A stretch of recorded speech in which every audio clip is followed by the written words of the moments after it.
대신경제연구소 문남중 연구원 나와 계십니다. ETF 시장 어떤 흐름 보이고 있는지 확인해 보겠습니다. 연구원님 어서 오세요. 네, 안녕하십니까? 예.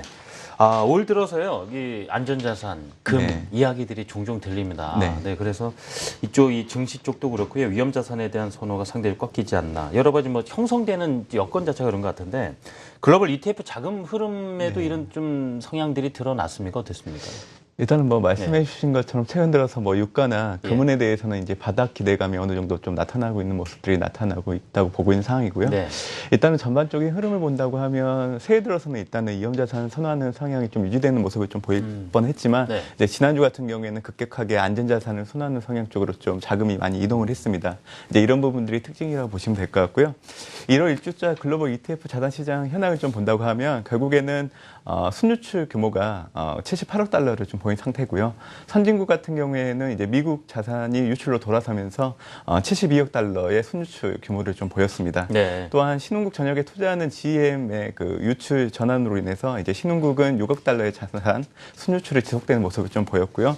지역별로 본다고 하면 소유럽은 이제 최근 그렉시트 우려감에 따라서 오늘 22일 통화정책 회의를 통한 추가 부양책 기대가 좀 높아지고 있기 때문에 일단 유입 규모가 증가하는 모습이 나타났고요. 연초 이후 일본 증시 같은 경우에는 하락세를 보이고 있지만 이제 동지역으로는 자금 유입이 5주째 이어지고 있는 모습이 또 특징이라고 보시면 될 것 같습니다. 근데 신흥국 같은 경우에는 이제 러시아와 그리스 리스크로 투자 심리가 여전히 위축되고 있는 상황이기 때문에 일단 2주째 자금 유출을 보이고 있는 상황인데요. 일단 일본제 아시아 내 그 중국 지역이 최근 들어서 또 자금 유입이 들어오고 있는 부분들이 있기 때문에 일본제 아시아 같은 경우에는 자금 유입으로 전환되는 모습이 특징이라고 보시면 될 것 같습니다. 지난주 자금 유입 상위 ETF를 좀 살펴본다고 하면 일단은 헬스케어 업종 ETF, 또 뱅가드의 주식시장 투자 ETF, 또 원유 투자 ETF로 이제 미 바이오 시밀러 시장 확대와 더불어서 이제 유가 바닥 인식 확산으로 인해서 헬스케어와 원유 투자 ETF로 자금 유입이 많이 들어왔다고 보시면 될 것 같고요. 자금 유입 하입 ETF를 좀 살펴본다고 하면 스파이더의 S&P 500 인덱스 투자 ETF, 또 아이세어스의 중소형주 투자 ETF, 또 파워세어스의 기술주 투자 ETF로 뭐 그렉시트 우려감 그리고 지표 부진 이런 부분들이 맞물리면서 전반적으로 S&P 500이나 중소형주 중심으로 좀 매도세가 두드러졌다 보시면 될 것 같습니다.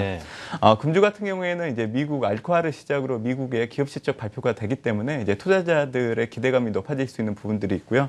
또 추가적으로 이제 20의 정책 기대감이 금주 들어서도 한층 더 고조될 걸로 보고 있기 때문에 지난주 나타났던 안전자산 선호 현상은 일시적이라 바라보고 있고 지금 현재 향후 흐름은 결국에는 선진국이 중심이 된 위험자산 선호가 지속될 걸로 그렇게 좀 보고 있는 상황입니다. 그렇군요.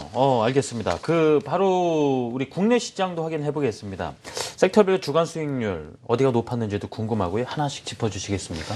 최근 들어서 코스피 흐름 좀 부진한 부분들이 있기 때문에 코스피 200 관련된 ETF 역시 수익률은 부진한 상황이고요.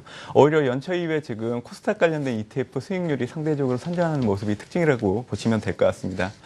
최근 들어서는 수급 주체별로 본다고 하면 이제 금융투자와 투신이 좀 엇갈린 매매 패턴을 보이고 있는 상황인데요. 투신 같은 경우에는 일단은 지수 하락 쪽에 좀 무게감을 두고 있는 모습이고 개인 같은 경우에도 지금 레버리지를 중심으로 매도세로 나서고 있기 때문에 일단은 위험을 선호하는 성향이 급감하는 모습이 나타나고 있다 보시면 될 것 같습니다. 전주 같은 경우에는 소프트웨어 ETF 또 반도체 ETF가 좀 상승하는 흐름들이 나타났는데요. 일단 코스닥 연초 효과와 더불어서 최근 들어서 정부 정책 효과들로 인해서 핀테크 활성화 기대로 인해서 이런 종목들 위주로 주가가 올라가다 보니까 일단은 소프트웨어 업종 ETF가 5%대 상승을 보이는 상황이고요. 또 삼성전자의 양호한 실적 가이던스 발표로 인해서 반도체 ETF가 2% 상승하는 모습을 보였습니다. 국내 스타일 테마별로 본다고 하면 결국에는 현대차 그룹 ETF가 상승하는 모습을 보였는데요.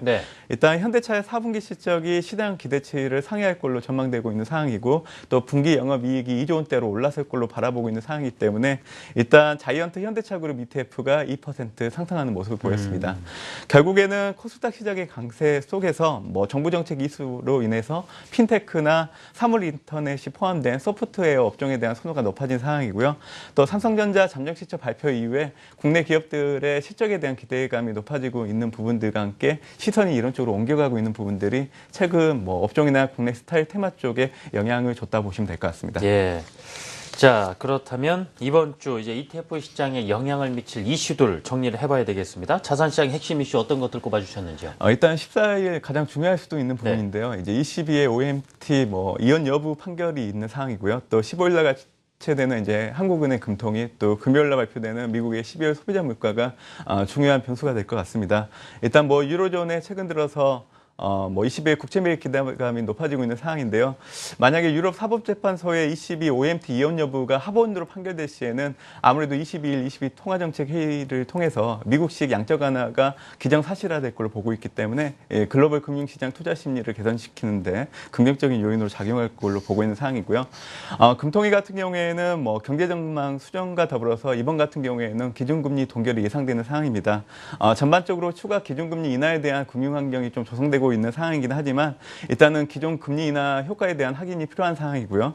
또 최근 정책 당국이 구조 개혁에 대한 부분들에 중점을 두고 있는 부분들을 본다고 하면 일단 1분기 안에 추가 기준 금리 인하는 기정사실화되고 있는 부분들이긴 하지만 이번 같은 경우에는 이제 동결 쪽으로 가닥을 잡을 걸로 보고 있는 상황입니다. 네. 마지막으로 금주 발표되는 미국의 경제 지표는 좀 주춤세가 나타날 걸로 보고 있는 상황인데요.